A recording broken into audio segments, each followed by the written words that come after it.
Good morning, students. Good morning, sir. How are you? We are fine, sir. तो देखिए आज 26 नवंबर है और 2015 से 26 नवंबर को इंडिया में इंडियन कॉन्स्टिट्यूशन डे के रूप में सेलिब्रेट किया जाता है। तो जो हमें कॉन्स्टिट्यूशन यानी संविधान के बारे में पहले थोड़ा समझना चाहिए कि होता क्या है और इसकी क्या रिक्वायरमेंट है और इस डे को क्यों सेलिब्रेट किया जाता है। तो इस चीज़ के लिए हमें सबसे पहले एक चीज़ ध्यान रखनी होगी बच्चों की, जो संविधान है, जो संविधान होता है वो देश का सर्वोच्च कानून होता है। हाईएस्ट जो सुप्रीम लॉ है हमारा वो कॉन्स्टिट्यूशन होता है और जो हमारा लोकतंत्र है, हमारी डेमोक्रेसी है, उसकी स्पिरिट होती है। तो अगर आपको 26 नवंबर की कहानी समझनी है तो उसके लिए आपको 1946 में जाना पड़ेगा। 1946 जब हम अंग्रेजों के अधीन थे तो उस समय 3 अंग्रेजों का एक ग्रुप भारत आया था जिसका नाम था कैबिनेट मिशन। कैबिनेट मिशन जो था वो भारत को पावर ट्रांसफर करने के लिए आया था कि अब हम भारत को अपने कंट्रोल में नहीं रखेंगे और भारत को ट्रांसफर कर देंगे सारी पावर। लेकिन पावर ट्रांसफर करने से पहले उन्होंने कहा कि आप सबको एक संविधान सभा बनानी होगी, एक कॉन्स्टिट्यूएंट असेंबली बनानी होगी। देखिए सेकेंड वर्ल्ड वॉर खत्म हो चुका था, ब्रिटेन की पावर काफी डिक्रीज हो गई थी, तो उन्होंने डिसाइड किया कि अब हम इंडिया में जो कॉलोनियल रूल है उसको खत्म करके भारत को सारी की सारी पावर ट्रांसफर करेंगे। तो कैबिनेट मिशन के बाद वो ऐतिहासिक दिन आता है जिस दिन भारत अपना संविधान बनाने की प्रक्रिया को शुरू करता है। वो तारीख थी 9 दिसंबर 1946। सच्चिदानंद सिन्हा हमारे अध्यक्ष बनते हैं संविधान सभा के और कुल सदस्य चुने जाते हैं बच्चों 389 सदस्यों का चुनाव किया जाता है और तय किया जाता है कि भारत अब एक सबसे बड़ा अपना जो कानून है उसको लिखने की प्रक्रिया आरंभ करेगा। 2 दिन के बाद 11 दिसंबर 1946 को भारत को हमारे पहले स्थायी अध्यक्ष मिलते हैं डॉक्टर राजेंद्र प्रसाद। उसके बाद ये प्रक्रिया आरंभ हो जाती है।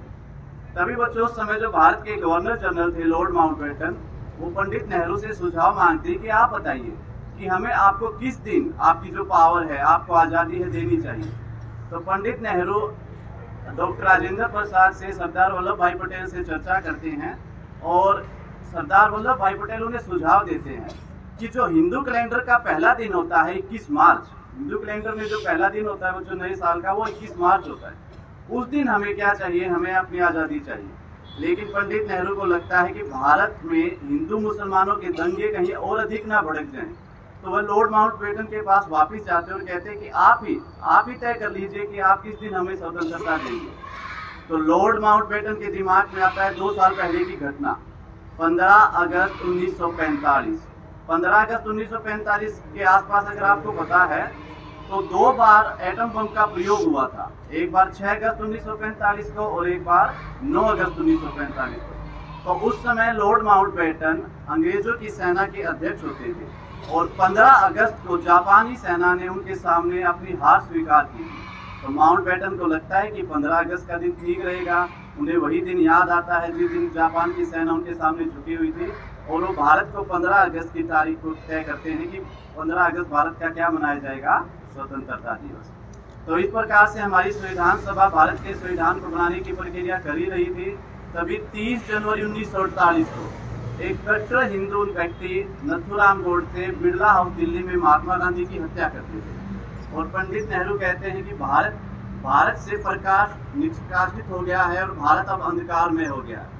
लेकिन जैसा हम सब जानते हैं कि एक प्रक्रिया जो शुरू होती है वो अपने आप चलती ही रहती है और फिर 26 नवंबर 1949, 2 साल 11 महीने 18 दिन के पश्चात वो दिन आता है जिस दिन भारत का संविधान पूर्ण हो जाता है, भारत का संविधान अंगीकृत कर लिया जाता है। लेकिन अभी भी संविधान लागू नहीं हुआ था। संविधान लागू कब होगा? 2 महीने पश्चात, यानी 26 जनवरी 1950 जब भारत एक गणराज्य, एक रिपब्लिक बनता है।